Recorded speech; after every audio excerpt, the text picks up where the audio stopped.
Today it's time to talk about my summer series wrap up, my fall series TBR, and what that means is I briefly talk about what I have finished and continued in the last season and what I hope to focus on in the following. And fall is basically essentially the last season of the year. Like, we start winter in the middle of December, so this is also kind of me being like, what do I think I will finish by the end of the year, or what do I hope to keep continuing with?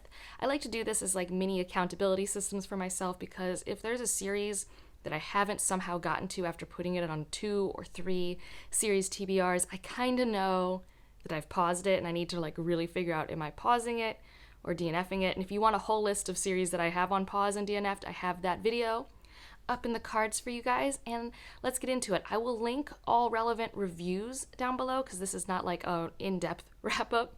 I'm sure I'll talk about some of my emotions, but I'm not trying to like talk about synopses and give in-depth reviews because there's quite a few books on this list, and this video is already probably going to be longer than it should be. So let's go. Let's start first with I believe I have finished 6 series this summer, which is very exciting. So the first one I'll talk about is the Pattern Master series by Octavia Butler. I did finally put up my review and my suggested reading order for this series, because this is a sci-fi series that was published not in world chronological order, but now is released, like when you go to the bookstore, in world chronological order. So there's a lot to like think about there, and it's a really cool sci-fi series. So I have a review for that. I read all of these in like a month, maybe 2 months, because each book's like 200 some pages, so it flew by. And if you have Amazon Prime in the US at least, you can get the bind up for free. At least you could when I was reading it earlier in the summer. So that was a really great time. Really happy to have more Octavia Butler under my belt. And then I did finish my reread of the Mistborn trilogy. I have a should you read for that to help you figure out, is this maybe the type of fantasy you want to explore right now? What I consider pros, what might be cons. I love that series. I also have spoiler chats for the first 2 books in it. I've been reading it since I was a high schooler. I really love that series, and I finished 2 young adult duologies. The first one I'll talk about, Sands of Auraria, and this is We Hunt the Flame and We Free the Stars, and I really like this young adult duology. I have noticed on like the bookish internet, it's kind of polarizing. Some people really don't like it, they don't connect to it, they DNF it, they think it's too slow, and other people are like me and like really love the characters and really love the pacing. So I don't know, it's very much, I think, something that's hard to tell if you're going to like it till you start reading it.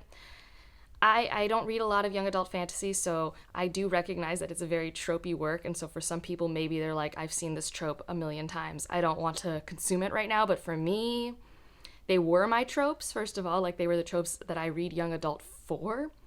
And also, I loved the setting, and I thought the writing was really stellar and really helped me connect to the main characters in ways that I don't typically get to as much anymore in young adult. So I don't know, but I had a really fun time. I reread We Hunt the Flame and then read for the first time We Free the Stars, and it was great. And my favorite young adult duology I finished was the Hollow Crown duology by Zoraida Cordova. Oh man, so I didn't reread Incendiary. I read that last fall, and I really liked it. I thought Incendiary was a great, fun time. Again, very, very tropey YA, nothing groundbreaking, but exactly like my pacing, my speed, my tropes. And then the end of that book was like, Angela, you might have your favorite trope coming up in the next book, which I can't tell you guys because that's a spoiler. And then it did. And Illusionary was just like the most fun time for me. Like, I just loved that I had time to read, and I binged through that thing in like 2-3 days. It was so fun. And I think for me, the reason why I like this one a little bit more than the Sands of Auraria is that each of these books is like 300 pages in the Hollow Crown, so it's just like really easy to get the taste of what I love, get it done really well, and then get out. So those are 2 young adult duologies that I finished. And then I finished the Live Ship Trader series. Oh man. I have spoiler chats for all 3 books. I have a spoiler-free series review, and I have a spoiler-free review for the first book. I freaking love this series. I need everyone to read this series. I bought really nice, well, I don't know if they're really nice, but I really like the editions that I bought of the series. I'm making my mom read it right now. It's my favorite new to me series. Hands down. So good. I have never so consistently loved books in a series in a very long time. Well, maybe not a very long time. Probably not since I first read the Broken Earth trilogy in 2019. I'm really, really Had a great time. So glad I finally stopped dragging my feet and picked up Ship of Destiny. I was so nervous because it was 900 pages and I read it in like 6 days. So, I don't know. And then I am in the middle of Escaping Exodus, the sequel, Symbiosis, but I want to finish it by the time you're seeing this video. By the time this video is up, I have finished it because I'm probably finishing that book today. So the Escaping Exodus duology, we're pretty sure it's duology, has Escaping Exodus and Symbiosis, which I read both of them this summer. I love it. I think for me, Nikki Drayden can really do no wrong. I just really like how they write. I like her character work.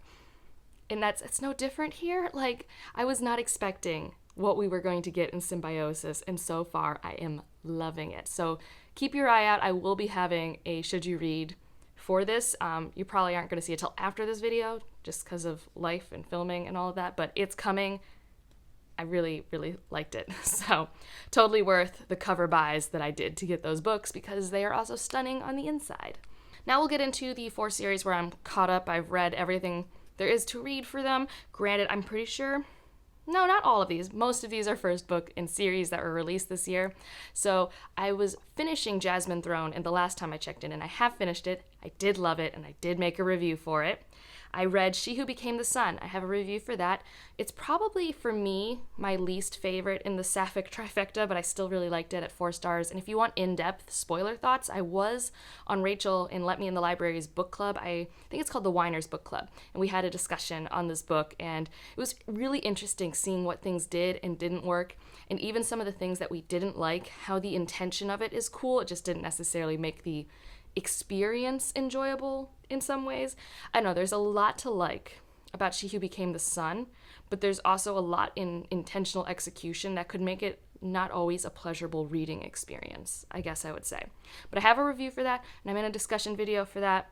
I'm glad I read it. I think this is only going to be a duology, so I'm really excited for the sequel that comes out either next year or the following year to really wrap this up. I then read the newest Cairo story, so A Master in Djinn by P. Djeli Clark. I think that I've really finally determined that I just don't want to read detective mystery stories right now. It was good. It was perfectly great, but it's a detective mystery story, and everything I didn't like about it was nothing that the book did wrong. It was everything that's a part of that genre, and I was just like, man, I really love the characters, and I really love the world. Can we not focus on those things? And, I mean, that wasn't the point of the story, so I can't be mad at the story. But for me, I just wanted other things. So I'm excited to read more P. Djeli Clark when it's not in, like, a detective mystery setting sort of thing. And then I read The Boy with Fire, which is a indie release that just came out August 31st, and I cannot wait for the sequel. It was so good. The comparisons are Dune meets the Poppy War, and I really like those, except with the part of Dune, it's mainly that it's a sci-fantasy in a desert world. It does have some philosophical themes, but mostly it's more of your traditional fantasy. It's not as dense thematically as Dune. And the Poppy War is like vengeful gods and goddesses and fire. So I do think the comparisons are good. Obviously, it's very different from both of those books. I had a great time reading that. I do have a panel where the author is present, and I'll link that down below. Now into the books that I have continued and still need to keep going in those series. We've got Wheel of Time. I don't actually think I read one this summer, or I finished Lord of Chaos, and that was good enough. Lord of Chaos is such a big book. Same with Malazan. I finished Memories of Ice, and right now I am in House of Chains. I do have my spoiler video now up for Memories of Ice if you haven't seen that yet. I still need to read The Stone Sky for the Broken Earth trilogy. So I don't think I've read anything since The Obelisk Gate, which I talked about last time, potentially. I don't know, actually. But I need to read The Stone Sky. It's like one of the next books on my TBR. I see it in my stack. I'm very, very excited for that, and that I can finally have a series review for the Broken Earth trilogy, which has been it's been something that's so missing from my channel. I know no one else really cares, but to love Jemison as much as I do, and to have reviews for everything, even if they're my really old style reviews, but the Broken Earth trilogy, I have to fix it. I also started the Lady Trent series, so it's the memoirs of Lady Trent, starting with A Natural History of Dragons. So I read the first book last summer, and now I get to continue with that. And I read the first book in the Resonance trilogy, starting with First Light, and I have the second one on my Kindle because I got an arc of it. This is a really fun sci-fi trilogy that I have just been really eager to get back to. It's a very for me, good action-packed sci-fi adventure story with 3 pretty compelling characters. So I'm excited to get back into that, and that's a trilogy that will be released this fall. So that's pretty exciting. So that's the wrap-up. That's all the things that I've consumed. Now we'll talk about my tentative TBR. This always increases because there's always like first book in series that I end up reading for buddy reads or book clubs or things like that. But in terms of like my intention, things that I've already started, here we go. Wheel of Time. Stephanie and I are getting ambitious. We're going to try to read the first 2 books in the slog this November. We'll see how it goes. So that's books 7 and 8. I don't know their names. I think one of them's maybe Winter's Keep, or is that 10? I don't know. But we're going to try and read 2 of those. I'm going to finish House of Chains. I'm not going to force myself to read the 5th one. I think I'll save that for the new year where I'm like fresh and eager. Because sometimes holiday season is not meant for working hard. It's meant for just relaxing reads, and for me, that's just not what Malazan is. Malazan takes a lot of work, and that's totally cool, but I have to be in that headspace, and I don't foresee that happening in November and December, especially because I'll be working on some life stuff. I need to finish Broken Earth, like I said, so, I think that's going to happen this month. Like, I do think that's happening this September. I'm going to slowly continue with Lady Trent. I have plans to read the 2nd book this month, and maybe I'll get to the 3rd book before the end of the year, but no real pressure like I do with all my series. I just try to get to at least the next installment each season, bare minimum, unless like the series itself compels me to continue on. I also want to finish the Resonance trilogy, because that all comes out and it's just like so action-packed and full of mystery, and I just want to see what'll happen. And guys, though, this is exciting. In my Discord, we were all talking about this, and we all want to read Ninth Reign by Jen Williams. This is the start of the Winnowing Flame trilogy, and we have decided in October, we are picking up the first book, and we're going to try to read a book a month. So October, November, December, we are, in my Discord, reading the Winnowing Flame trilogy. It's an unofficial read-along. Feel free to join us. I own all 3. I would love to see if I like it. We're all hoping we like the first book, because a lot of us have just purchased them all, so we will see what happens, but that is happening in the Discord. Everyone's invited.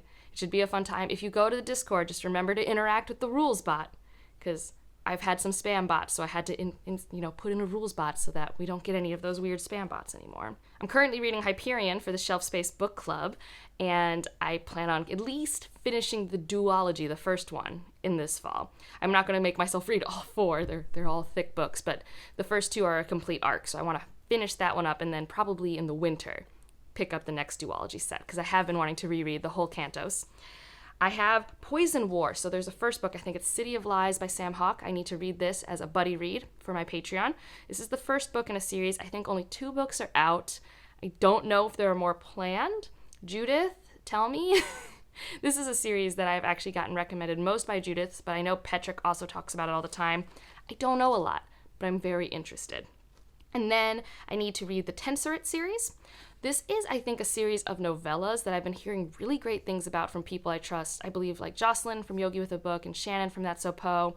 And we're going to buddy read this in November because, it's a short novella, and November is kind of sometimes a busy month. So that'll be really great. I believe there are 3 or 4 books, and if I really like it, I can keep going and slowly read that novella series. Speaking of novellas, I really need to read When the Tiger Comes Down the Mountain. Still haven't read it. I still don't have a very good reason for that whatsoever. And then I want to start the Xenogenesis series trilogy. It's by Octavia Butler. The first book is Dawn, and I think by December, the 3rd book is being released in the new cover. So I would like to at least read the first book, if not all 3, because, I don't know, I just really want to get a bunch of Octavia Butler under my belt, and that's the next series on my list to get to. I'm very excited. So those are all of the, big things. There are a few other rereads. So I already talked about the Hyperion and Broken Earth reread I've been doing. But if you didn't know, this fall we've got Jade Legacy and Liar's Knot. And so if I have time and if I want to reread the Greenbone saga. So that's Jade City and Jade War before Jade Legacy comes out at the end of November. If I can. I might do that audio, I might do that physical, I might do it both. I haven't decided because I actually feel like I remember quite a lot, but it's also a series I would love to reread. I am for sure rereading The Mask of Mirrors, though, before The Liar's Knot comes out, and I'm very excited. So all of those are tomes that I want to reread, in addition to this TBR full of tomes. So we'll see what happens. But These are definitely for sure TBRs that I don't like keep track of and mark things off lists. It's more just setting my intentions so I know what I should be grabbing for when I'm making my monthly TBRs and things like that. What are some series you're hoping to wrap up before the end of the year, or are you like me and like it's okay if it spills over, it's not the end of the world? And if you want to just leave an emoji, I don't know, what books have we talked about? Leave a bird for the Rook and the Rose series, which has Mask of Mirrors and Liar's Knot, which I'm so excited for. And like if you liked it. Subscribe if you want to, and I'll see you in the next one. Bye.